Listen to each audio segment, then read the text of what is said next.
আপনারা বলেন তো, যৌবনকে কি ধরে রাখা যায়? যৌবনকে ধরে রাখা যায় না। এই যৌবন একদিন আপনার কাছ থেকে চলে যাবে। এই জন্য রাসূল করিম সাল্লাল্লাহু আলাইহি ওয়াসাল্লাম বললেন, এই যৌবন চলে যাওয়ার আগে যৌবন কালের কদর করো, কারণ এটা চলে গেলে তোমার জীবনে আর ফিরে আসবে না।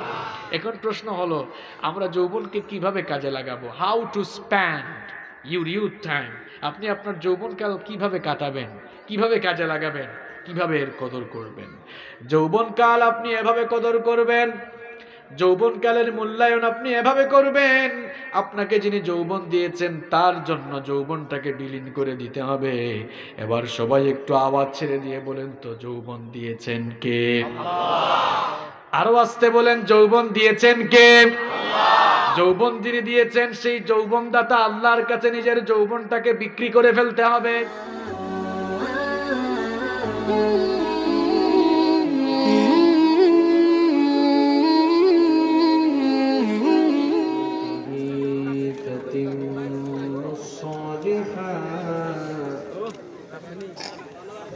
الذي علم القرآن خلق الإنسان وكرم وعلمه من البيان ما لم يعلم فسبحان الذي لا يحصى امتنانه باللسان ولا بالقلم نستغفره ونتوب إليه ونشهد أن لا إله إلا الله وحده لا شريك له ونشهد أن سيدنا وسندنا وحبيبنا وطبيبنا وطبيب أرواحنا محمدا عبد الله ورسوله أرسله بالحق بشيرا ونذيرا وداعيا إلى الله بإذنه وسراجا وقمرا منيرا أما بعد فقد قال الله تعالى في كلامه المجيد وفي فرقانه الحميد أعوذ بالله من الشيطان الرجيم بسم الله الرحمن الرحيم إن الله وملائكته يصلون على النبي يا أيها الذين آمنوا صلوا عليه وسلموا تسليما اللهم صل على محمد وعلى آل محمد كما صليت على إبراهيم وعلى آل إبراهيم إنك حميد مجيد اللهم بارك على محمد وعلى آل محمد كما باركت على إبراهيم وعلى آل إبراهيم إنك حميد مجيد ربي زدني علما ربي زدني علما رب اشرح لي صدري ويسر لي أمري واحلل عقدة من لساني يفقهوا قولي سبحانك لا علم لنا إلا ما علمتنا إنك أنت العليم الحكيم صدق الله العظيم বাংলাদেশের অত্যন্ত সুপরিচিত ঐতিহ্যবাহী কুমিল্লা জেলার দেবিদ্বার উপজেলার মরিচাকান্দা পশ্চিমপাড়া যুব সমাজের উদ্যোগে আয়োজিত আজকের এই ২৪তম ঐতিহাসিক তাফসিরুল কোরআন মাহফিলের মোহতারাম স্বনামধন্য সুযোগ্য সভাপতি, মঞ্চে উপস্থিত সম্মানিত উলামায়ে কেরাম, আমার সামনে বসা অত্র এলাকার পার্শ্ববর্তী এবং দূরদূরান্ত থেকে আগত আল্লাহর দ্বীন প্রেমী, কোরআন প্রেমী, সর্বস্তরের তাওহীদি জনতা, যুগে যুগে আল্লাহর জমিনে আল্লাহর দ্বীনকে প্রতিষ্ঠার জন্য যারা সবচাইতে বেশি অগ্রণী ভূমিকা পালন করেছেন, আমার প্রাণপ্রিয় যুবক এবং তরুণ ভাইয়েরা, মহিলা প্যান্ডেল থেকে এবং ঘরে বসে যারা শুনছেন, আমার শ্রদ্ধেয়া সম্মানিতা মা এবং বোনেরা, বিভিন্ন স্কুল, কলেজ, ইউনিভার্সিটি এবং মাদ্রাসা পড়ুয়া, আমার প্রাণপ্রিয় মেধাবী ছাত্র ভাইয়েরা, উপস্থিত মিডিয়ার প্রিয় কর্মী ভাইয়েরা, প্রাণপ্রিয় দেবিদ্বারবাসী, আপনারা সবাই কেমন আছেন? আলহামদুলিল্লাহ, আমিও আল্লাহর রহমতে অনেক ভালো আছি। আমাদের সবাইকে ভালো রেখেছেন কে? আল্লাহ। আমাদেরকে সুস্থ রেখেছেন কে? আল্লাহ। কোরআনের এই মেলায় আমাদেরকে আসার এবং বসার তৌফিক দিয়েছেন কে? আল্লাহ। সেই আল্লাহর জন্য শুকরগুজার হয়ে আমরা সকলেই পড়ছি আলহামদুলিল্লাহ। আমরা প্রশংসা করলাম কার? আল্লাহ। লাভ হয়েছে কার? লাভ হয়েছে কার? আমাদের। সব সময় আল্লাহর প্রশংসা করতে রাজি আছেন তো? ইনশাআল্লাহ। আল্লাহ তৌফিক দান করেন। আমিন। সম্মানিত ভাইয়েরা, আজকের এই প্রোগ্রাম এই এলাকার যুবক ভাইদের অক্লান্ত কষ্ট, পরিশ্রম এবং ত্যাগের বিনিময়ে সফল হয়েছে আলহামদুলিল্লাহ। এই যুব সমাজ হলো একটি সমাজ, একটি সভ্যতা কিংবা একটি রাষ্ট্রের প্রাণশক্তি। ইসলাম যুব সমাজকে আলাদাভাবে মূল্যায়ন করেছে। আল্লাহর দ্বীনের প্রচার এবং প্রতিষ্ঠায় যুগে যুগে যুবকদের কন্ট্রিবিউশন, যুবকদের অবদান সবচাইতে বেশি ছিল।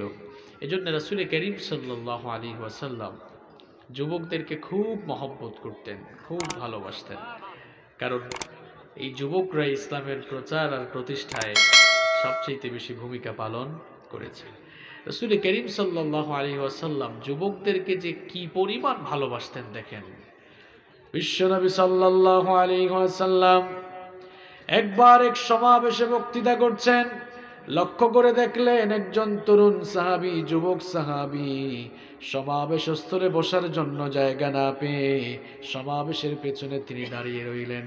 আল্লাহর নবী যখন এই দৃশ্য দেখলেন, ওই সাহাবীকে ডাক দিয়ে বললেন, ওগো জারির, সমাবেশ স্থলে বসার জন্য জায়গা পাও নাই তো কি হয়েছে?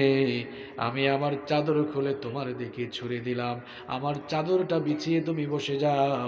আল্লাহর নবীর জবান থেকে ওই যুবক সাহাবী এই কথা শোনা মাত্রই আল্লাহর নবীর চাদর মুবারককে বুকের সঙ্গে জড়িয়ে ধরলেন আর পাগল পারা হয়ে চুমু খেতে লাগলেন। তিনি বলতে লাগলেন, ওগো আল্লাহর নবী, কি করে আপনার চাদরে আমি বসতে পারি? কারণ আল্লাহ তাআলা আপনাকে এত বেশি মর্যাদা দিয়েছেন, আল্লাহর পরেই হলো আপনার মর্যাদা। এই পৃথিবীর কোনো মানুষ কি আপনার চাদরে বসতে পারে নাকি? আপনার চাদরে বসার মতো যোগ্যতা আমি ক্ষুদ্র জারির এখনো হয় নাই। আকরামাকাল্লাহ কামা আকরামতানি ইয়া রাসূলুল্লাহ। পড়েন সাল্লাল্লাহু আলাইহি ওয়াসাল্লাম।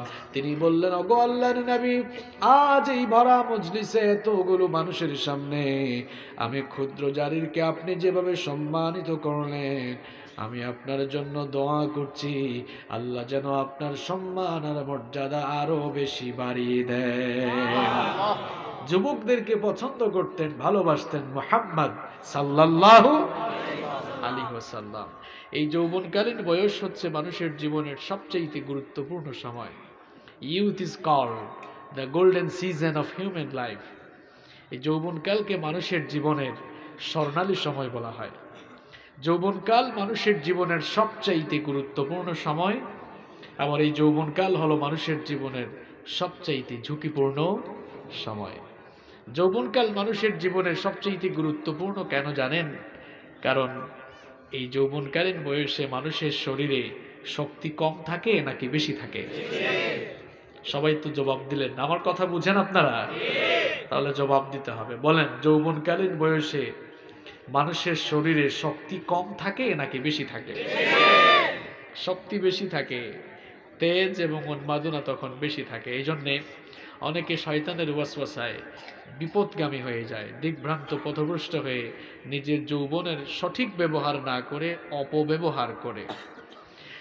যৌবনকাল এজন্যই গুরুত্বপূর্ণ, কোনো যুবক যদি তার যৌবনকালের সদ্ব্যবহার করতে পারে, কোনো যুবক যদি তার যৌবনের সঠিক ব্যবহার করতে পারে, তাহলে সে তার উন্নত ক্যারিয়ার, চারিত্রিক সমৃদ্ধি এবং তার জীবনের কাঙ্ক্ষিত সফলতা লাভ করতে সে সক্ষম হবে। এজন্য যৌবনকাল মানুষের জীবনের সবচেয়ে গুরুত্বপূর্ণ সময়। আবার এই যৌবনকাল মানুষের জন্য খুব ঝুঁকিপূর্ণ। ঝুঁকিপূর্ণ কেন? এই বয়সে শক্তি আর উন্মাদনার কারণে কেউ যদি বিপথে চলে যায়, তাহলে দুনিয়াও যেমন ধ্বংস হবে, আখিরাতও তেমন ধ্বংস হয়ে যাবে। এই জন্য যৌবনকাল খুব গুরুত্বপূর্ণ, খুব গুরুত্বপূর্ণ। পৃথিবীতে যতগুলো বিপ্লব কিংবা সংগ্রাম সফলতার মুখ দেখেছে, প্রত্যেকটি বিপ্লব এবং সংগ্রামের সফলতার পেছনে যুবক আর তরুণদের কন্ট্রিবিউশন সবচাইতে বেশি ছিল।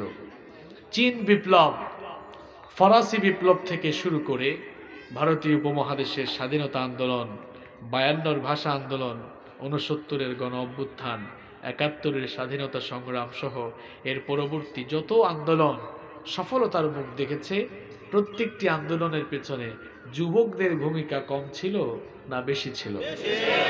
তাহলে বোঝা গেল যুবকরাই একটি জাতির প্রাণশক্তি হিসাবে কাজ করে। আমার ভাইয়েরা, এজন্য ইসলাম প্রচারের কাজ যখন শুরু হলো, রাসূল করিম সাল্লাল্লাহু আলাইহি ওয়াসাল্লাম যখন আল্লাহর দ্বীনের দাওয়াত শুরু করলেন, সর্বপ্রথম যারা ইসলাম কবুল করলো এদের মধ্যে যুবকদের সংখ্যা কম ছিল না বেশি ছিল? বোঝা গেল দেবিদ্বারের মানুষ ইসলামের ইতিহাস অনেক ভালো জানে, আলহামদুলিল্লাহ।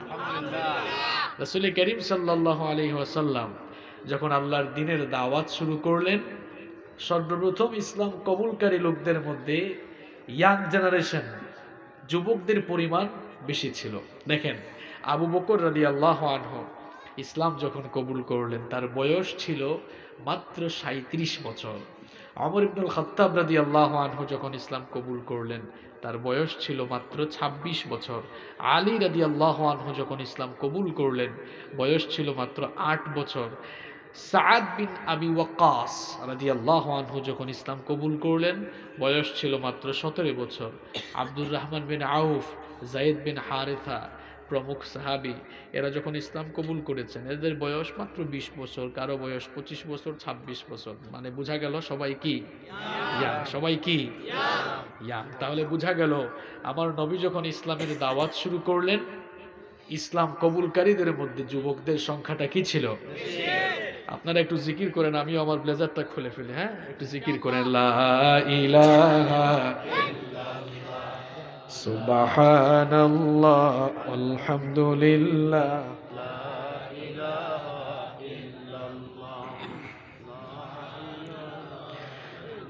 লা ইলাহা ইল্লাল্লাহ মুহাম্মাদুর রাসূলুল্লাহ সাল্লাল্লাহু। কষ্ট হচ্ছে আপনাদের? গরম লাগে? কয়েক মিনিট কথা শোনা যাবে না? আমি অল্প কয়েক মিনিটে খুব দামি দামি কথা বলবো ইনশাআল্লাহ। দেখেন, ইসলাম কবুলকারীদের মধ্যে যুবকদের সংখ্যা কম ছিল না বেশি ছিল? তাহলে বোঝা গেল ইসলামের দাওয়াত শুরু হওয়ার পরে সবার আগে যারা এগিয়ে আসলো এদের মধ্যে যুবকদের সংখ্যাটা বেশি ছিল। এরপরে আসেন ইসলাম কবুল করার পরে এবার দিকে দিকে ইসলাম বিরোধীরা ইমানওয়ালা লোকদেরকে পিটায়, নির্যাতন শুরু করলো, জুলুম শুরু করলো, মারপিট শুরু করলো। এগুলো মিথ্যা বলছি নাকি এগুলো বাস্তবতার সাথে মিল আছে? আপনি রাসূল করিম সাল্লাল্লাহু আলাইহি ওয়াসাল্লামের বায়োগ্রাফি পড়ুন, জীবনী পড়ুন, সিরাত পড়ুন, সাহাবীদের জীবনী পড়ুন, সব আছে না নাই? ইমানের পথ কণ্টকাকীর্ণ ছিল, কুসুমাস্তীর্ণ কোনোদিনও ছিল না। তো ইমানের জন্য, আল্লাহর দ্বীনের জন্য যখন মার খাওয়া দরকার হলো, তখন মার খেয়েছে কারা জানেন? এই যুবকরা, বেলাল, খাব্বাব, খুবাইব, আম্মার। এদের বয়স কি 50-এর উপরে ছিল নাকি? হ্যাঁ, এই ইসলামের ইতিহাস আমাদের চর্চা আমরা করি না। এজন্য আল্লাহর দ্বীন কিভাবে পৃথিবীতে এসেছে সেটা আমরা অনেকেই জানি না।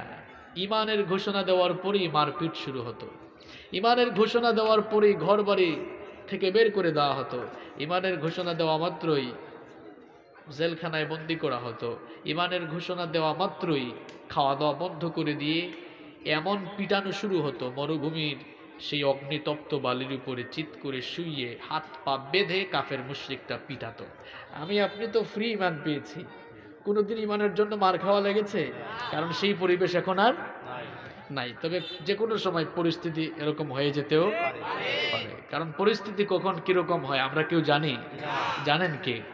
তা আমি বলছি সেই সময়ের কথা, যখন ইমানের ঘোষণা দেওয়া মানেই হলো নিজেকে এক মুসিবতের মধ্যে ফেলে দেওয়ার শামিল। ঠিক সেই সময়ে যখন মার খাওয়ার দরকার হলো, মার খেয়েছে এই যুবক আর তরুণরা। আবার যখন মার খাওয়া ইসলাম, চতুর্দিকে ইসলাম মার খাচ্ছে, এই মার খাওয়া ইসলামকে আবার শক্তিশালী করে তুলেছে যুবকরা। আল্লাহু আকবার। ওমর ইবনুল খাত্তাব রাদিয়াল্লাহু আনহু, ওমরের নাম শুনেছেন তো আপনারা? কি আমার মতো নরম না গরম? আমি তো আস্তে আস্তে কথা বলি, তাই না? ওমর রাদিয়াল্লাহু আনহু কি নরম না গরম? খুব গরম মানুষ। তো ওমর রাদিয়াল্লাহু আনহু ইসলাম কবুল করলেন। বয়স কত? 26 বছর। কত বছর বলেন তো? 26 বছরে মানুষের শরীরে শক্তি কম না বেশি? তো ওমর তো ওমরের মতোই কথা বলবে, এটাই তো স্বাভাবিক। ইসলাম কবুল করে রাসূল করিম সাল্লাল্লাহু আলাইহি ওয়াসাল্লামের কাছে এসে বললেন, আলাসনা আলাল হক, আমরা কি হকের উপরে প্রতিষ্ঠিত নই? রাসূল করিম সাল্লাল্লাহু আলাইহি ওয়াসাল্লাম জবাব দিলেন, বালা, অবশ্যই অবশ্যই আমরা হকের উপরে প্রতিষ্ঠিত আছি। ওমর রাদিয়াল্লাহু আনহু বললেন, যদি সত্যিকার অর্থেই আমরা হকের উপরে প্রতিষ্ঠিত থাকি, তাহলে আপনার সাহাবীরা এখনো কেন গোপনে গোপনে নামাজ পড়ছে? এখনো কেন গোপনে গোপনে দাওয়াতের কাজ চলছে? ওমর ইসলাম কবুল করেছে, ওমর যা করার সব সামনাসামনি করবে। সুবহানাল্লাহ। ওমরের কাজ কারবার গোপন না, যা করার সামনাসামনি। আল্লাহু আকবার। রাসূল করিম সাল্লাল্লাহু আলাইহি ওয়াসাল্লাম বললেন, ওমর তুমি কি চাইছো? ওমর রাদিয়াল্লাহু আনহু বললেন, আমাকে একটা পারমিশন দেন, আমি কাবার চত্বরের দিকে একটা মিছিল বের করে সবাইকে জানায় দিব যে ওমর ইসলাম কবুল করে ফেলেছে। আল্লাহু আকবার। কোন সময়ের কথা? যখন ইমানের ঘোষণা দিলেই সবাই পিটায়, আর সেই সময় ওমর বলে আমাকে পারমিশন দেন, আমি মিছিল দিব। আল্লাহু আকবার। রাসূল করিম সাল্লাল্লাহু আলাইহি ওয়াসাল্লাম পারমিশন দিলেন। তো ইসলাম কবুলকারী লোকদের সংখ্যা তখন কম না বেশি? খুব অল্প স্বল্প মানুষ। তিনি এদেরকে লাইন ধরালেন মিছিলের মাঝখানে। রাসূল করিম সাল্লাল্লাহু আলাইহি ওয়াসাল্লামকে রেখে সামনে দাঁড়ালেন। মিছিলের সামনে ইসলামের বীর দুইজন সিপাহসালার দাঁড়িয়ে নেতৃত্ব দিলেন। একজন হামজা রাদিয়াল্লাহু আনহু। হামজা রাদিয়াল্লাহু আনহুর নাম শুনছেন তো আপনারা? আরেকজন এই ওমর রাদিয়াল্লাহু। এবার এই দুইজন মিছিলের নেতৃত্ব দিয়ে মিছিল বের করলেন। মিছিলের স্লোগান আছে না নাই? কথা বলেন। আপনারাও স্লোগান দেন, তাই না? কত হাবিজাবি স্লোগান আমরা দিই। তো ওমর রাদিয়াল্লাহু আনহু স্লোগান ওঠালেন, লিল্লাহি তাকবীর। আচ্ছা বলেন তো, এটা কি ওমরের মতো আওয়াজ হয়েছে? তাহলে একটা ওমরের মতো জজবাওয়ালা আওয়াজ দেন, লিল্লাহি তাকবীর। এখনো তো ওমরের মতো হয় নাই, লিল্লাহি তাকবীর। এই স্লোগান যখন চতুর্দিকে শোনা গেল, আবু জাহালের কানে গেল। আবু জাহাল কয়, কি ব্যাপার? এইরকম স্লোগান তো মক্কায় কোনোদিন কেউ দেওয়ার সাহস করে নাই। এরা কারা, এমন স্লোগান নিয়ে কারা বের হয়েছে। কয়েকজনকে পাঠাইলো, যা দেখে তো এরা কারা, কার এত বড় সাহস, মক্কায় এমন স্লোগান কেউ কখনো দেয় নাই। এখন খবর নিয়ে এসে বলল, স্যার ঘটনা তো খারাপ, এই ঘটনা তো অমর ঘটায়। কয় মানে? কয় শুধু ঘটায় যে তা না, অমর কিন্তু সামনে আছে। কয় আমার তো বিশ্বাস হয় না। আবু জেহেল বের হয়ে দেখলো সত্যি তো অমরকে সামনে।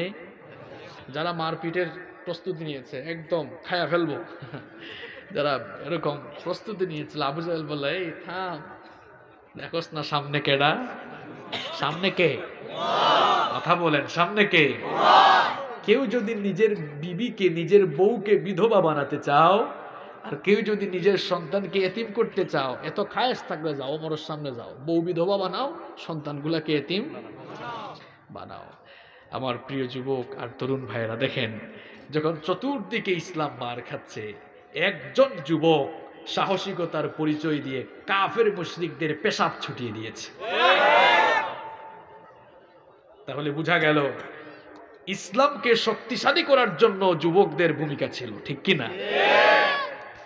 আবার আল্লাহ তাআলার এই দ্বীনের জন্য যখন জীবন দেওয়ার দরকার হয়েছে, তখন যুবকরা পিছিয়ে নাই, যুবকরাই সামনে। সুবহানাল্লাহ পড়েন।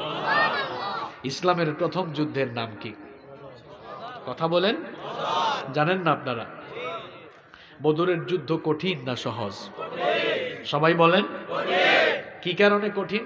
কারণ বদরে যারা মুখোমুখি, এরা সবাই রক্ত সম্পর্কীয় মানুষ। বাবা ইসলাম কবুল করেছে, ছেলে করে নাই। এখন দেখা গেল বাপ বেটা মুখামুখি। চাচা ইসলাম কবুল করেছে, ভাতিজা করে নাই, তাহলে চাচা ভাতিজা মুখামুখি। এখন রাসূল করিম সাল্লাল্লাহু আলাইহি ওয়াসাল্লাম, কষ্ট হচ্ছে না তো আপনাদের? তিনি পেরেশানিতে পড়ে গেলেন, হায় হায়, এই বদরের মাঠে রক্ত সম্পর্কীয় মানুষগুলো মুখোমুখি হয়ে গিয়েছে।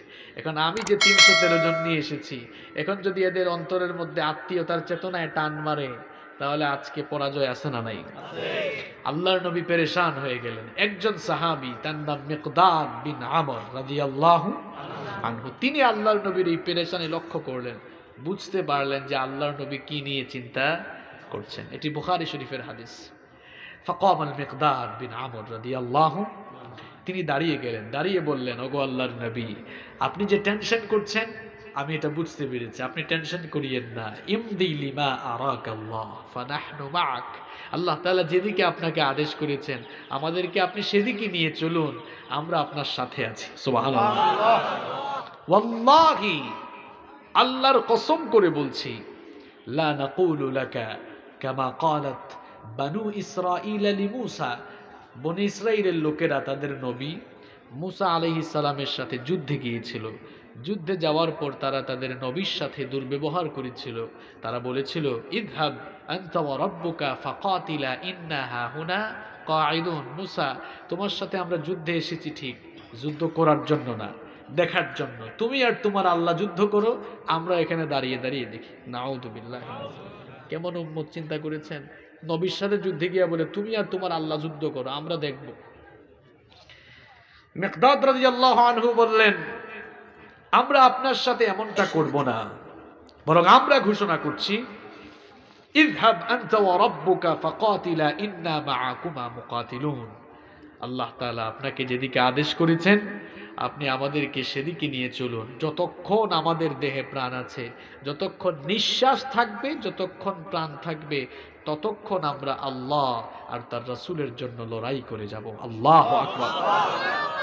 এই কথা শুনে নবীজি খুশি হয়ে গেলেন। খুশি হয়ে বললেন, কুমু ইলা জান্নাতিন আরদুহা কাআরদিস সামাওয়াতি ওয়াল আরদ। এই যদি তোমাদের লক্ষ্য হয়, এই যদি তোমাদের উদ্দেশ্য হয়, তাহলে চলো সেই জান্নাতের দিকে, যেই জান্নাতকে আল্লাহ তাআলা তোমাদের মতো শাহাদাত প্রত্যাশী লোকদের জন্য আসমান সমূহ, অর্থাৎ 7 আসমান আর জমিনের চাইতেও বিশাল করে যে জান্নাত আল্লাহ তোমাদের জন্য বানিয়েছেন, সেই জান্নাতের দিকে চলো। সুবহানাল্লাহ।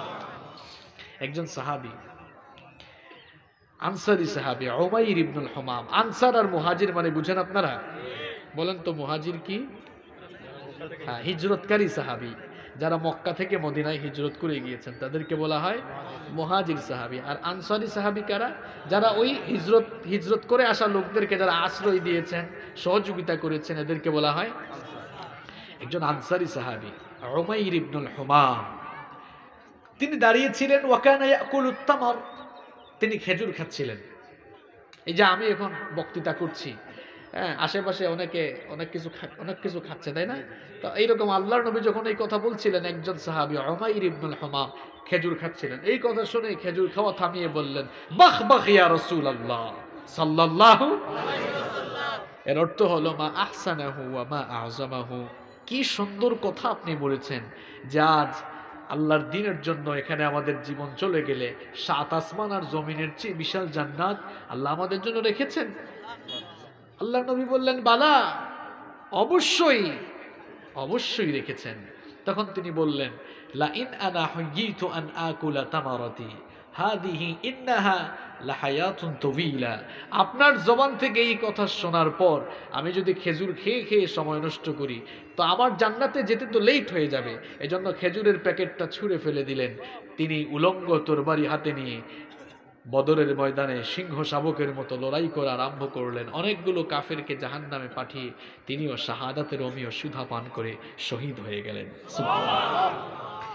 বদরের সকল শহীদদের লাশগুলো যখন জমা করা হলো, একত্রিত করা হলো, এই উমাইর ইবনুল হুমাম রাদিয়াল্লাহু আনহুর লাশকে দেখিয়ে সাহাবীরা বললেন, ওগো আল্লাহর নবী, এই লোকটাকে আপনি চিনেছেন? এ তো জান্নাতের পাগল ওই সাহাবী, মনে আছে কিনা আপনার, যে জান্নাতে যেতে লেট হয়ে যাবে, হাতের খেজুর ফেলে দিয়া বদরের ময়দানে জিহাদ করেছে। আল্লাহর নবী বললেন, তোমরা সবাই সাক্ষী থাকো, আমি সাক্ষ্য দিচ্ছি, ইন্নাহু মিন আহলিহা।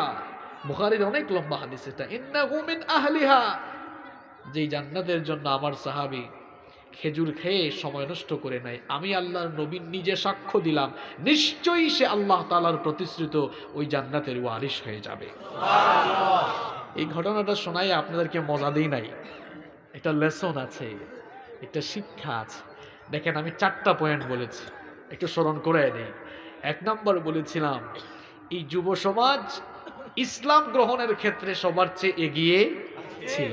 2 নম্বর পয়েন্ট কি বলেছিলাম, ইসলামের জন্য যখন একটু স্যাক্রিফাইসের দরকার হয়েছে, যখন একটু নিজেকে ত্যাগ করার, নিজেকে একটু বিলীন করার সময় এসেছে, তখন এই যুবকরাই এসেছে। আজকে আমাদের সমাজে যুবকরা অনেক ত্যাগ করে, একটা মাহফিল করা এটা কি সোজা কথা? এই যুবক তরুণরা দিনের পর দিন কষ্ট করে তারা আপনাদেরকে কোরআন শোনানোর আয়োজন করেছে। এই যুবকদের ত্যাগ তিতিক্ষা এটা ইসলামের শুরু থেকেই ছিল। দেখেন, 1 নম্বর পয়েন্ট, ইসলাম কবুল করার ক্ষেত্রে তারা এগিয়ে, মার খাওয়াই বেলায় তারা পিছিয়ে না এগিয়ে। এরপরে 3 নম্বর বললাম, মরা ইসলামকে, দুর্বল ইসলামকে শক্তিশালী করে দিয়েছে এই যুবকরা। যেই যুবকরা দুর্বল ইসলামকে শক্তিশালী করে দিয়েছে, মুসলিম উম্মার সেই যুবকগুলো এখন ঘুমিয়ে আছে। গোটা পৃথিবীতে মুসলমানরা এখন মার খাচ্ছে। যদি ওমরের উত্তরসূরি হয়ে এই যুবকগুলো তারাও ওমরের মতো ময়দানে নামতে পারে, তাহলে আল্লাহর এই জমিনে আল্লাহর দ্বীন কায়েম হয়ে যাবে ইনশাআল্লাহ। 4 নম্বর কি বললাম, যখন জীবন দেওয়ার দরকার হয়েছে, তখন যুবকরা সবার আগে এসে অকাতরে আল্লাহর দ্বীনের জন্য জীবনটাকে বিলীন করে দিয়েছে। আজকে মুসলিম উম্মার সেই যুবকদের অবস্থা দেখেন, অবস্থাটা দেখেন, এদের চেহারায় কোনো সুন্নত নাই, আমলের ক্ষেত্রে পিছিয়ে, নিজের যৌবনটাকে নষ্ট করার ক্ষেত্রে তারা এগিয়ে। আমার যুবক আর তরুণ ভাইয়েরা, আপনাদের এই সময়টা তো নিজেকে নষ্ট করার বয়স নয়, নিজের চরিত্রকে ধ্বংস করে দেওয়ার জন্য এই যৌবন আসে নাই। এই যৌবন এসেছে যৌবনটাকে আল্লাহর রাহে বিলীন করে দেওয়ার জন্য, ঠিক কি না? আপনি যদি আপনার যৌবনকে সঠিকভাবে কাজে না লাগান, কিয়ামতের দিন জবাবদিহি করতে হবে কার কাছে? তিরমিজি শরীফের বর্ণনায় হাদিস এসেছে, আন ইবনে মাসউদ রাদিয়াল্লাহু আনহু قال قال النبي صلى الله عليه وسلم لا تزول قدم ابن آدم من عند ربه حتى يسأل عن 50। আব্দুল্লাহ ইবনে মাসউদ রাদিয়াল্লাহু আনহু হাদিসটি বর্ণনা করেছেন। বিশ্বনবী সাল্লাল্লাহু আলাইহি ওয়াসাল্লাম বলেছেন, কিয়ামতের দিন 5টি প্রশ্নের জবাব না দিয়ে আল্লাহর কোনো বান্দা এক কদম নড়ার সুযোগ পাবে না। 5টি প্রশ্নের জবাব দেওয়ার আগ পর্যন্ত কোনো মানুষ আল্লাহর সামনে থেকে এক কদম নড়ার সুযোগ পাবে না। এক নম্বর প্রশ্ন করা হবে আন উমরিহি ফিমা আফনাহু, ও আল্লাহর বান্দা তোমাকে যে হায়াত দেয়া হয়েছিল, এত লম্বা হায়াত তুমি কোথায় কিভাবে কাটিয়েছো? জবাব দিতে হবে কার কাছে? দুই নাম্বার প্রশ্ন করা হবে ওয়ান শাবাবিহি ফিমা আবলাহু, আমার গোলাম তোমাকে তো আমি যৌবনকালের শক্তি সামর্থ্য দিয়েছিলাম, এই যৌবনকাল কোথায় কিভাবে কাটিয়েছো? যৌবনের হিসাব দেয়া লাগবে কার কাছে? তিন নাম্বার প্রশ্ন করা হবে ওয়ামালুহু মিন আইনা কাসাবাহু, তোমার যে এত ধন সম্পদ ছিল, এই ধন সম্পদ কোথা থেকে কিভাবে উপার্জন করেছো, এর হিসাব দেওয়া লাগবে কার কাছে? চার নাম্বার প্রশ্ন করা হবে ওয়াফিমা আনফাকাহু, ধন দৌলত কোথায় ব্যয় করেছো, আল্লাহর কাছে জবাব দেওয়া লাগবে। আর পাঁচ নাম্বার প্রশ্ন করা হবে ওয়ামাযা আমিলা ফিমা আলিমা, যতটুকু জেনেছো ততটুকু আমল করেছো কিনা?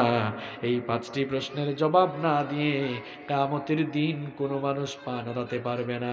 তার মধ্যে একটা গুরুত্বপূর্ণ প্রশ্ন থাকবে, বান্দারে তোমার যৌবনকাল কোথায়, তুমি কিভাবে কাটিয়েছো? যৌবনের হিসাব দিতে হবে কার কাছে?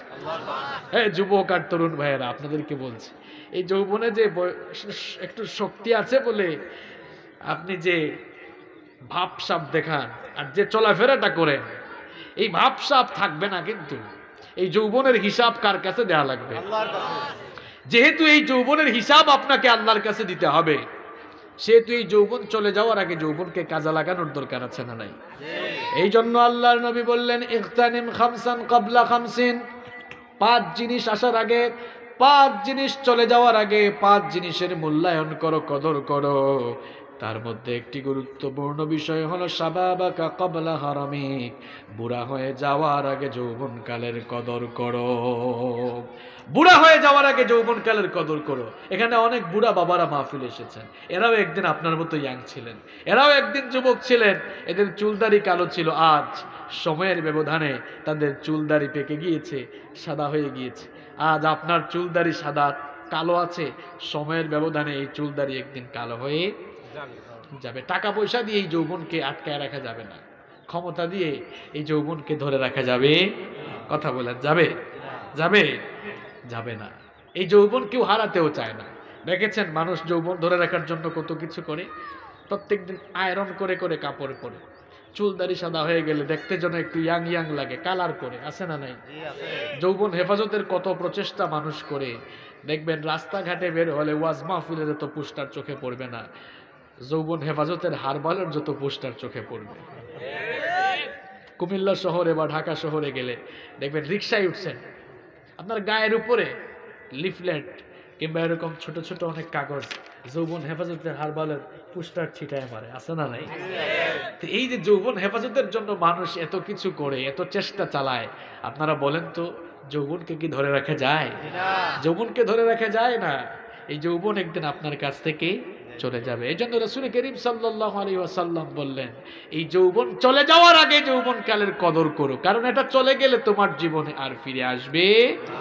এখন প্রশ্ন হলো আমরা যৌবনকে কিভাবে কাজে লাগাবো? How to spend your youth time. আপনি আপনার যৌবনকাল কিভাবে কাটাবেন, কিভাবে কাজে লাগাবেন, কিভাবে এর কদর করবেন? যৌবনকাল আপনি এভাবে কদর করবেন, যৌবনকালের মূল্যায়ন আপনি এভাবে করবেন, আপনাকে যিনি যৌবন দিয়েছেন তার জন্য যৌবনটাকে বিলীন করে দিতে হবে। এবার সবাই একটু আওয়াজ ছেড়ে দিয়ে বলেন তো যৌবন দিয়েছেন কে? আরো আস্তে বলেন, যৌবন দিয়েছেন কে? যৌবন যিনি দিয়েছেন সেই যৌবনদাতা আল্লাহর কাছে নিজের যৌবনটাকে বিক্রি করে ফেলতে হবে। এবার আসেন, বিক্রি মানে বুঝতে হবে আপনাকে। মনে করেন এই ফোনটা ওনার ছিল, দেখেন বাস্তব উদাহরণ দিয়ে বোঝাচ্ছি আপনাদেরকে। উনি এটা আমার কাছে বিক্রি করে ফেললেন, এটা সেল করার পরে আমার কাছে বিক্রি করার পর এটা ওনার থাকলো না আমার হয়ে গেল, এটার মালিক এখন আমি। এখন আমি কিনে ফেলার পর এই ফোনটা উনার মতো চলবে না আমার মতো চলবে? অবশ্যই আমার মতো চলবে, কারণ মালিককে, মালিককে আমি। এখন যৌবন যদি আল্লাহর কাছে আপনি বিক্রি করে দেন, আল্লাহর কাছে নিজের যৌবনকে বিক্রি করে দেওয়ার পর আপনি আর নিজের মতো চলতে পারবেন না। চলতে হবে কার মতো? নিজের যৌবনকে কেউ যদি আল্লাহর কাছে বিক্রি করে দেয়, তাহলে আজান হয়ে গেলে তার মতো সে মসজিদ থেকে দূরে থাকতে পারে না, বরং আল্লাহর বিধান অনুযায়ী, আল্লাহর ইচ্ছা অনুযায়ী সে সব কাজ কর্ম রেখে মসজিদে দৌড় মারবে। নিজের বিবেক শুধু ঠিক বললে হবে না, নিজের বিবেককে প্রশ্ন করেন, নিজের চরিত্রের সাথে মিলান। আপনার যৌবন আপনি আল্লাহর কাছে বিক্রি করেছেন না শয়তানের কাছে বিক্রি করেছেন, এটা নিজেকে নিজে প্রশ্ন করেন। একটু আগে যে আসরের আজান হয়েছিল, কিছুক্ষণ আগে যে আসরের আজান হয়েছিল, আজান শোনার পরে আপনি কি মসজিদে গিয়েছেন নাকি মসজিদে যান নাই? নিজেকে আপনি এবার প্রশ্ন করেন। আমার ভাইয়েরা বুঝে শুনে জবাব দেন তো, মসজিদে না গেলে খুশি হয় কে? আর মসজিদে গিয়ে সাজদা দিলে খুশি হন কে? খুব সুন্দর তো জবাব দিলেন। কিছুক্ষণ আগে যে নামাজ গেল, কাকে খুশি করলেন? জবাব দেওয়া লাগবে না, নিজেকে প্রশ্ন করেন। এইভাবেই তো প্রত্যেক দিন আমাদের সময় চলে যায়। অনেক যুবকেরা বিভ্রান্তিতে পড়ে আছে, শয়তানের ফাঁদে পা দিয়েছে, শয়তান তাদেরকে ধোঁকায় ফেলেছে। তোমার বয়স তো 20 বছর 25 বছর, তোমার এখনো নামাজের সময় হয় নাই। তোমার বয়স সুখ 40 50 60 বছর বয়স হইলে নামাজ পড়িও। এটা হলো শয়তানের একটা ফাঁদ, শয়তানের একটা ধোঁকা, শয়তানের একটা প্রতারণা। শয়তানের এই প্রতারণায় পড়লে নিজের জীবন ধ্বংসের দিকে যাবে না, সফলতার দিকে যাবে। আমার ভাইয়েরা, শয়তান আপনাদেরকে ধোঁকায় ফেলে রেখেছে, শয়তান আপনাদেরকে ধোঁকা দিচ্ছে। মসজিদে যাওয়া লাগবে না, এই যে কিছুক্ষণ পরে মাগরিবের আজান হবে, শয়তান কাউকে কাউকে ধোঁকা দিয়ে বলবে তোমার বয়স তো মাত্র 20 আর 25। এই সময় কি মসজিদে যাওয়া লাগে নাকি? যাও বন্ধুদের সাথে গিয়ে আড্ডা দাও। কেন? এটা আড্ডার বয়স, এটা নামাজের বয়স নয়। এখনো বহু সময় আছে নামাজ পড়ার জন্য, অনেক সময় আছে। আমার ভাইয়েরা, এটা হলো শয়তানের পজিটিভ ধোঁকা। শয়তান আপনাকে ধোঁকায় ফেলে রেখেছে, শয়তান আপনাকে দুনিয়ার ধান্দায় ফেলে রেখেছে। অথচ দুনিয়ায় আমরা কয়দিন থাকবো এটা আমরা কেউ জানি নাকি? কথা বলেন। এখন বিজ্ঞান আর প্রযুক্তি উন্নত হয়ে যাওয়ার কারণে গোটা দুনিয়া গ্লোবাল ভিলেজে পরিণত হয়েছে। সেজন্য আমরা ঘরে বসে গোটা দুনিয়ার খবর নিতে পারি। বলেন তো, ঘরে বসে গোটা দুনিয়ার খবর নেওয়া গেল, আমরা কি কেউ জানি নাকি কার জন্য কাফনের কাপড় এসে দোকানে রেডি হয়ে আছে? এই যুবক ভাইরা এদিকে তাকান। জানেন জানেন আপনার মতো কত যুবক গতকাল এই পৃথিবীতে ছিল, তারা খুব সুন্দর বুক ফুলিয়ে হেঁটেছিল। এই পৃথিবী থেকে অনেকগুলো যুবক মরে গিয়ে আজ কবরের নিচে শুয়ে আছে। আছে না নাই? আজকে আসার সময় দুপুরের খাবার দাবার আমরা সারলাম। কোন জায়গার নাম? দেবিদ্বারই তো, কি এলাকার নাম কি? ক্যান্টনমেন্টে। তো উনার এক ছেলে 23 বছর বয়সে মারা গেল। নিয়ে গেলেন আমাকে যে হুজুর চলেন একটু কবরটা জিয়ারত করবো আমার ছেলে। আমি গেলাম, বললাম ছেলের বয়স কত ছিল? বললো 23 বছর। যুবক ভাইরা, 25-26 বছর বয়স, তুমি কি মনে করেছো যে তুমি 50 বছর বাঁচবা? তোমার এলাকায় খোঁজ নিয়ে দেখো তোমার বয়সী কত ছেলে কবরে ঘুমায়। তুমি কোন ধান্দায় পড়ে আছো? একটা ফোন হাতে থাকলে গোটা দুনিয়ার খবর নেওয়া যায়, কিন্তু কাফনের কাপড় যে দোকানে কার জন্য এসে প্রস্তুত হয়ে আছে জানি আমরা? আপনি মনে করেছেন আপনি 50 বছর বাঁচবেন, এটা ভুল। এটা শয়তানের ধোঁকা, এটা শয়তানের ফাঁদ, এটা শয়তানের প্রতারণা। কারণ দুনিয়াতে আসার জন্য সিরিয়াল লাগে, কিন্তু যাওয়ার কোনো সিরিয়াল। পৃথিবীতে আসার জন্য খুব সুন্দর সিরিয়াল আছে। প্রথমে আসেন দাদা, তারপরে বাবা, এরপরে দাদার ঘরে নাতি হয়। এই রকম দুনিয়াতে আসার চমৎকার সিরিয়াল আছে, কিন্তু দুনিয়া থেকে যাওয়ার কোনো সিরিয়াল নাই। মাঝে মাঝে এমন করুণ দৃশ্য দেখা যায়, নাতির লাশ দাদা কবরে নামায়। এরকম আছে? কথা বলেন, আছে? তো এই যে শয়তান আপনাদেরকে ধোঁকায় ফেলে রেখেছে, আমার কলিজার টুকরা যুবক আর তরুণ ভাইয়েরা, আল্লাহর দ্বীনের প্রচার প্রতিষ্ঠায় যাদের এত ভূমিকা, সেই যুবকরা আজকে নামাজ ছেড়ে দিয়েছে কেন? সেই যুবকরা শয়তানের ফাঁদে পা দিল কেন? আমার ভাইয়েরা, এই শয়তানের ফাঁদে পা দিয়েন না। কারণ শয়তান আপনাকে মসজিদ থেকে দূরে রাখতে পারলেই সে বিজয়ী, সে সফল। এখন আপনি বলেন তো, আপনি নিজেকে প্রশ্ন করেন, আসলে কি আপনি শয়তানকে বিজয়ী করবেন নাকি আল্লাহকে খুশি করবেন? আল্লাহকে খুশি করবো তো আমরা, তো নামাজ ছেড়ে দিব আমরা? এবার আসেন ওই যে হাদিসটা পড়ছিলাম, তালের মাঝে আবার বেতাল হইয়েন না। কোন জায়গায় ছিলাম মনে আছে তো? একটা হাদিস পড়ছিলাম যে বুড়া হওয়ার আগে যৌবনকালকে কি করো? কদর করো। প্রশ্ন হলো কিভাবে কদর করবেন? যৌবন যিনি দিয়েছেন সবাই চিৎকার করে বলেন, যৌবন দিয়েছেন কে? আল্লাহ। যিনি যৌবন দিয়েছেন সেই যৌবনটা আল্লাহর কাছে নিজের যৌবনটাকে ওয়াকফ করে দিতে হবে। নিজের যৌবনটা আল্লাহর জন্য, আল্লাহর দ্বীনের জন্য বিলীন করে দিতে হবে। আজান হয়ে গেলে পরে সকল কাজকর্ম বন্ধ করে দিয়ে মসজিদে যাওয়ার দরকার আছে না নাই? সব কাজকর্ম বন্ধ করে দিয়ে মসজিদে দৌড়াতে হবে। এই বয়সে মাদকের সঙ্গে থাকা যাবে না। সিগারেট খাওয়া ছেড়ে দাও, কোরআন হাদিস হাতে নাও, কোরআন হাদিস হাতে নিয়ে কোরআন হাদিস পড়া শুরু করে দাও। হাবিজাবি মার্কা লোকদের পিছনে না গিয়ে আলেম উলামাদের সাথে, তাদের সাথে হওয়ার চেষ্টা করো। আলেম উলামাদের সাথে বন্ধুত্ব করো, তাদের কাছে যাওয়ার চেষ্টা করো, তাদের কাছ থেকে আল্লাহর দ্বীনের আদর্শ শেখার চেষ্টা করো। এইভাবে করে গোটা জীবনটাকে আল্লাহর দ্বীনের জন্য বিলীন করে দিলে, আমরা যদি গোটা জীবনটাকে আল্লাহর দ্বীনের জন্য বিলীন করে দিতে পারি, নিজেদের যৌবন যদি আল্লাহর দ্বীনের জন্য ওয়াকফ করে দিতে পারি, বুখারী শরীফের হাদিস, মুসলিম শরীফের হাদিস, আবার এই হাদিসটি তিরমিজি শরীফেও বর্ণিত হয়েছে। আল্লাহর নবী বলেছেন, সামাতু ইউযিল্লুহুমুল্লাহু ফি যিল্লিহি ইয়াওমা লা যিল্লা ইল্লা যিল্লু। 7 শ্রেণীর মানুষকে কিয়ামতের দিন আল্লাহ তাআলা তার আরশের ছায়ার নিচে জায়গা দিবেন, যেদিন আল্লাহর আরশের ছায়া ছাড়া আর কোনো ছায়া থাকবে না। তার মধ্যে এক শ্রেণীর মানুষ হলো তারা, ওয়াশাবুন নাশাআ ফি ইবাদাতিল্লাহ, যেই যুবক তার যৌবনকাল আল্লাহর পথে বিলীন করে দিয়েছে। এই যুবকদেরকে ডেকে ডেকে কিয়ামতের দিন আরশের ছায়ায় জায়গা দিবেন কে? আল্লাহ। আমার যুবক আর তরুণ ভাইয়েরা, আপনাদের যৌবন যদি আপনারা আল্লাহর কাছে বিক্রি করে দেন, আপনাদের এই যৌবনকালীন বয়স দিয়ে যদি আল্লাহর ইবাদত করেন, আল্লাহর দ্বীনের পথে থাকার চেষ্টা করেন, যদি ইসলামের বীর সৈনিক হয়ে যেতে পারেন, তাহলে দুনিয়ার এই নকল যৌবনের পরিবর্তে কিয়ামতের দিন আল্লাহ তাআলা চিরস্থায়ী যৌবন দিয়ে তার চিরস্থায়ী জান্নাতের ভেতরে ঢুকাবে। দুনিয়ার এই যৌবনকে আমি নকল বললাম কেন জানেন? Why? What's the reason? কারণ কি? কারণ হলো দুনিয়ার এই যৌবনের কোনো স্টেবিলিটি নেই, কোনো স্থায়িত্ব নেই, এটা ফুরিয়ে যায়। কিন্তু কিয়ামতের দিন জান্নাতীদেরকে যে যৌবন দেওয়া হবে, এই যৌবন আর কখনো ফুরাবে না। আল্লাহু আকবার। কোনো বুড়া মানুষ তো জান্নাতেই যাবে না। Black and all people will not go to the paradise. কোনো বুড়া মানুষ, কোনো কালো মানুষ জান্নাতে যাবে না। কয়েকজন বুড়া বাবা আমার দিকে এমনি তাকাইছে, কয় হুজুর তো এতক্ষণ লাইনে ছিল, এখন বেলাইনে গেল কেন? কোন বুড়া মানুষ জান্নাতে যাবে না, এটা বলেছেন মুহাম্মদ সাল্লাল্লাহু আলাইহি ওয়াসাল্লাম। এর কারণ হলো, আমার বুড়া বাবারা রাগ করিয়েন না, শুনেন, আপনাদের মতো বুড়া মানুষ যদি জান্নাতে যায়, জান্নাতকে তো আল্লাহ তাআলা না জানে নিয়ামত দিয়ে পরিপূর্ণ করে রেখেছেন। এখন জান্নাতে গিয়ে উপভোগ করার জন্য শরীরে শক্তি থাকার দরকার আছে না নাই? আমি এক একজন নিম্ন মর্যাদার জান্নাতীকে তো আল্লাহ তাআলা 72 জন হুর দিবেন। এখন যদি নিচে বুড়া থাকেন, এই হুরগুলাকে তো সামলাতে হলে শরীরে যৌবন থাকার দরকার আছে না নাই? এই জন্য জান্নাতে গিয়ে যেন আপনি জান্নাতটাকে উপভোগ করতে পারেন, জান্নাতে গিয়ে যেন আপনি এনজয় করতে পারেন, কিয়ামতের দিন সকল বুড়া আর বুড়িদেরকে 30 বছরের ভরা যৌবন দিয়ে আল্লাহ জান্নাতে ঢুকাবে। কোনো কালো মানুষও জান্নাতে যাবে না।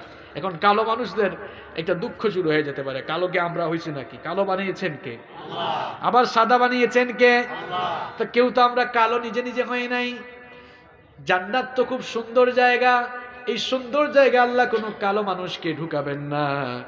যাদের চেহারা এখন কালো আছে, তারা যদি জান্নাতে যায়, জান্নাতীদের চেহারা রব্বুল আলামিন কিয়ামতের দিন পূর্ণিমার চাঁদের চাইতেও আরো সুন্দর করে তাদেরকে জান্নাতে ঢুকাবে।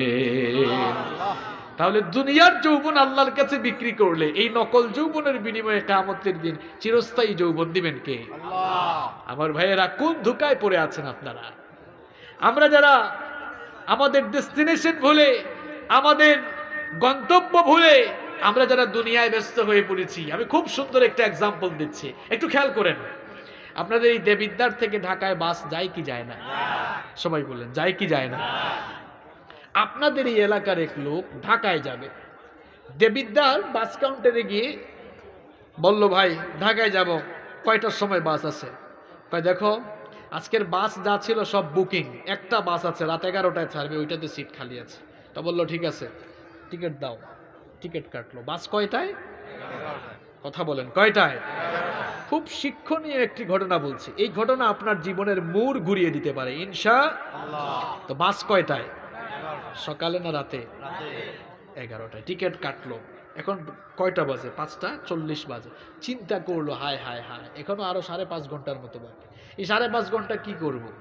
এখন সে একটা খাট কিনলো, একটা পালং কিনলো, আলনা কিনলো, এরপরে কিছু প্রসাধনী কিনলো, আরো বিভিন্ন জিনিস কেনাকাটা শুরু করলো, যে 4-5 ঘন্টা একটু আরাম করব। বলেন, আপনাদের এই এলাকার এই লোকটাকে যদি আপনারা এই কাজ করতে দেখেন, তাকে আপনারা চালাক বলবেন না বোকা বলবেন? হ্যাঁ, বোকা বলবেন। কেন? আরে ভাই, আসোই তো 4-5 ঘন্টা, এই 4-5 ঘন্টার জন্য কি এত কিছু লাগে?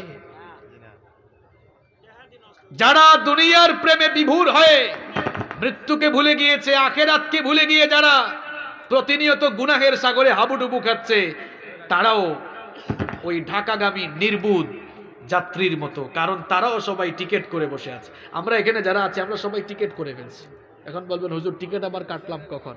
আচ্ছা বলেন তো, আপনি বাসে যান আর বিমানে যান, টিকিট কাটার পরে বাস ছাড়ার আগ পর্যন্ত, বিমান ছাড়ার আগ পর্যন্ত এক জায়গায় বসতে হয় না?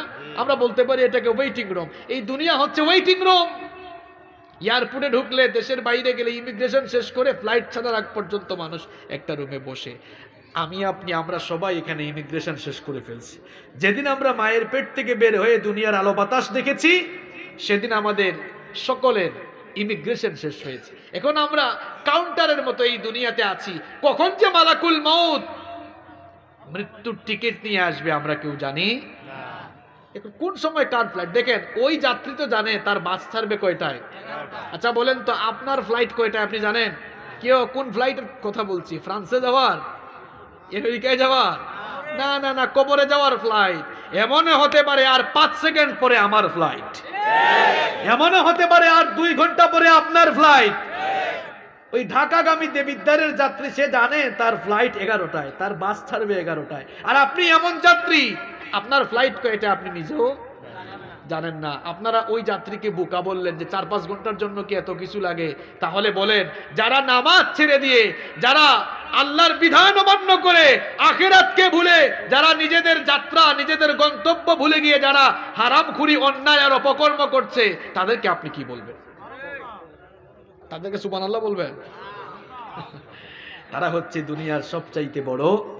এজন্য আল্লাহর নবীকে প্রশ্ন করা হয়েছিল, মান আকিয়াসুন নাস ওয়া আহজামুন নাস, মানুষের মধ্যে সবচাইতে বুদ্ধিমান, চালাক আর সচেতন মানুষকে। আপনাদেরকে এই প্রশ্ন করলে আপনারা কি বলবেন? হুজুর, কম বয়সে যারা বেশি বেশি টাকা কামাই ফেলছে এরাই চালাক। আল্লাহর নবী বললেন, না, আকসারুকুম যিকরাল লিল মাউতি ওয়া আকসারুকুম ইসতিআদাদাল লিল মাউতি লিল মাউত। মানুষের মধ্যে সবচাইতে বুদ্ধিমান তারা যারা সব সময় মৃত্যুর কথা স্মরণ করে, আর মৃত্যু পথের যাত্রার জন্য যারা সবচাইতে বেশি দুনিয়াতে আমল, এরা হচ্ছে সবচাইতে বুদ্ধিমান। আমার ভাইয়েরা, কোন দিকে আমাদের সময় যাচ্ছে? আমাদের সময়টা কোন দিকে যাচ্ছে? আজ যুবক আর তরুণরা নামাজ ছেড়ে দিয়েছে, মুখে দাঁড়িয়েও রাখে না। বললাম, দাঁড়িয়ে রাখো না কেন? কয় হুজুর অসুবিধা আছে।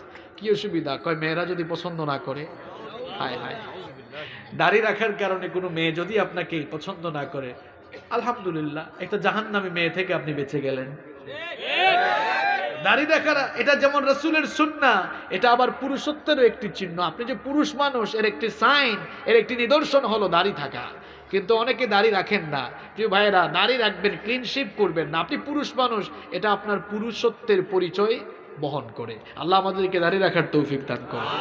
আমার যুবক ভাইয়েরা, এই যৌবনকালীন বয়স চরিত্র নষ্ট করার বয়স না। রাস্তাঘাটে ঘুরলেই, মেয়েদেরকে দেখলেই ডিস্টার্ব করতে মন চায় না, এমন চরিত্র যেন আপনাদের না হয়। বরং মেয়েদেরকে সম্মান করতে শিখুন। এই বয়সে আপনাদের চরিত্র গঠন করতে হবে নবী ইউসুফ আলাইহিস সালামের মতো, যাকে আল্লাহ তাআলা এই দুনিয়ার অর্ধেক সৌন্দর্য দিয়েছিলেন, যাকে দেখলে চোখ ফেরানো যেত না, এত সুন্দর সুপুরুষ তিনি ছিলেন। যাকে দেখে সেই যুগের মিশরের সুন্দরী নারীরা ফল কাটতে গিয়ে নিজেদের আঙ্গুল কেটে ফেলে দিয়েছিল। ইউসুফ আলাইহিস সালাম যেই ঘরে থাকতেন, সেই ঘরের মহিলা জুলাইখা প্রত্যেক দিনকার তার ঘরের সামনে, তার চোখের সামনে ইউসুফ আলাইহিস সালামকে দেখে একদিন সে নির্জনে তার দাসীর মাধ্যমে ইউসুফ আলাইহিস সালামকে তার ঘরের একেবারে খাস কামরায় নিয়ে আসলো, সব দরজা বন্ধ করে দিল। এরপরে তার সামনে কুপ্রস্তাব পেশ করলো। আল্লাহর নবী ইউসুফ আলাইহিস সালাম তখন আল্লাহকে ভয় করে তালাবদ্ধ দরজার দিকে তিনি যখন দৌড় দিলেন, আল্লাহ তাআলা সবগুলো দরজা খুলে দিয়ে দরজা তার জন্য উন্মুক্ত করে দিলেন। আমার যুবক ভাইরা, আপনাদের চরিত্র তো হবে নবী ইউসুফের মতো, আপনাদের চোখের সামনে দিয়ে সুন্দরী সুন্দরী মেয়েরা চলে যাবে, কিন্তু আল্লাহর ভয়ে আপনার চক্ষুটা জমিনের দিকে থাকবে, ঠিক কি না?